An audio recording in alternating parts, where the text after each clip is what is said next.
ఓసాయి మంగ్లీ మంగ్లీ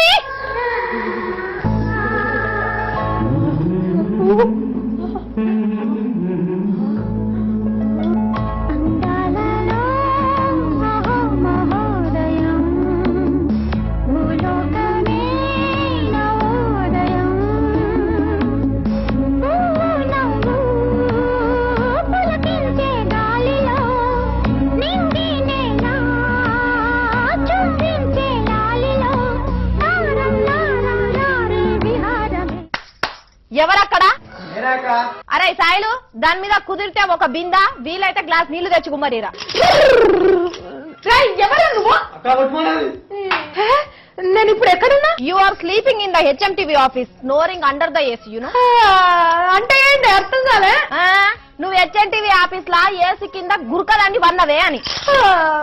అవునా? మస్తు ఎట్నోషన్లే ఇంగ్లీష్ లా. మరి గదే ఇంగ్లీష్ భాషకు నాకు గొప్పతనం. ఎదుటోనికి ఏం రానప్పుడు మనకే ఎక్కువ వచ్చినట్టు అనిపిస్తుంది. మనకు రానప్పుడు ఎదుటోని ముంగట ఏషాలు వేయద్దు అనిపిస్తుంది. నీ సోది అప్పు. హిమాలయాల్లో నేను ఆ మంచు కొండల్లో తేలియాడుతుంటే నా డ్రీమ్ అంతా పాడు చేసేసినావు కదనే తిక్కాలి ముఖం దానా. పట్ట పగలు పనిడిచి పెట్టి ఆఫీస్ లో గురకదాన్ని నిద్రపోతున్నావా? మరి ఏం చేయమంటావు? బయటకు పోతే ఎండ ఎట్లా పడుతుందో తెలుసా? బాగా చదువుతామాలో వచ్చు వాతేరుకొని. అబ్బో పిల్ల, ఎండ పోతే ఏమన్నా గరిగిపోతున్నావా? ఏం న్యూస్ దొరకనప్పుడు ఎండలో ఎందుకు తిరగడము? బయటకు పోయి ఏసీ ఉండగా మన చింత ఎందుకు ఎండలో తిరిగే చింత చెప్పు. ఇంకొక మాట మాట్లాడితే తెప్పించుకుంటా ముంత పలగొడతా నీ పంత. నేను ఏసీలో చూస్తున్నానని నీకు కండ్లమంట వార్త తెచ్చి కూర్చుంటే నేనేమన్నా వద్దన్నా నానే? నేను ఎందుకు వార్త తేలేదు? ఏంది వార్త తెచ్చినవా? మరి చెప్పు. మరి ఓ జాగల ప్రేమ జంట ఈడిపోయిర్రే. పెండ్లైన వాళ్ళు ఇడిపోవడిన్నాం గాని ప్రేమ జంట ఇడిపోవడేందే? అయినా ఎందుకు ఇడిపోయిండ్రు? పిల్లోళ్ళ ఇంట్లో ఇంటర్ కాస్ట్ మ్యారేజ్ ఒప్పుకోరని పిల్లగాన్ని ఇడిచిపెట్టిపోయింది. అయ్యో అవునా? ఎవలే వాళ్ళు? చెప్పు, మన స్టూడియోకి తెచ్చి కూర్చోబెడదాము. కూర్చుంద పెడతావా? మరి వాళ్ళు పిల్లేమో సీమా, పిల్లగాడేమో ఏనుగు. నీ నెత్తిల చీమలు పుట్టబెట్ట కదనే దొంగపోరి.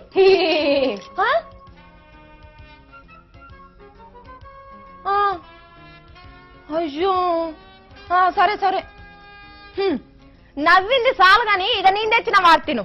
ఏందే ఏందే అది? నిన్ను కలుగులకెళ్ళి ఊళ్ళబీకిండ్రా? కాదే, మంగ్లీ అనటామే జీతం ఇలా కట్ చేస్తున్నామని చెప్పిర్రు. ఆ మంచి పని మందవరి ఆయవది కుడకవజీ, మంచి పని మందవరి ఆయవది కుడకవజీ. ఓ పిచ్చిదానా, ఏసీలో కూర్చొని ఎర్రిలేసిందానే పోరి? కట్ చేసింది నా జీతం కాదు, నీ జీతము. మంగ్లీ అంటే నేనే కదా, మర్చిపోయినా. నేను నిద్రవాడే, నేను ఆఫీస్ లో నిద్రపోతున్నానని నువ్వు టీవీలో చూపెడతావు కదా, చెప్తా నీ సంగతి. బాబు నేనేం చెప్పలేదే తల్లి. ఆ హెచ్ఆర్ తేజక్క సీసీటీవీలో చూసి అబ్సెంట్ పెట్టిందంట. ఈ సీసీటీవీని ఎవరు కనిపెట్టిందో గానీ మనిషిని కనీసం పలుకని కూడా ఆఫీస్ లో నిద్రపోనీరా? నీ గంచు పలికిపోను, నీ హార్డ్ డిస్క్ దొంగలు ఎత్తుకపోను, నీ కళ్ళకు శ్రద్ధలు గుట్ట. రేపో మాపో వచ్చి రాయితో వలగొడతా ఆగు, నీకు వైరస్ గుట్ట. నిద్రపోనీకే వచ్చినామా ఆఫీస్ కు? నడువులే ఆడికెళ్ళి. అబ్బా ప్లీజ్ సుజ్జి హెచ్ఆర్ తేజస్విని అక్కకి నర్సింగ్ అన్నకు చెప్పవే నా జీతం కటింగ్ చేయకని. బయట పొట్టు ఎండలు కొడుతున్నాయే, పోవాలంటే రేపటి నుంచి పోతాను కదా ప్లీజ్ సుజ్జి. సరే సరే సరే చెప్తాపో. చూసినారులా ఎండ కొడుతుందని ఆఫీస్ లోనే ఏసీ కింద నిద్ర పోతాంది. ఏందో ఈ ఎండాకాలమే గింత.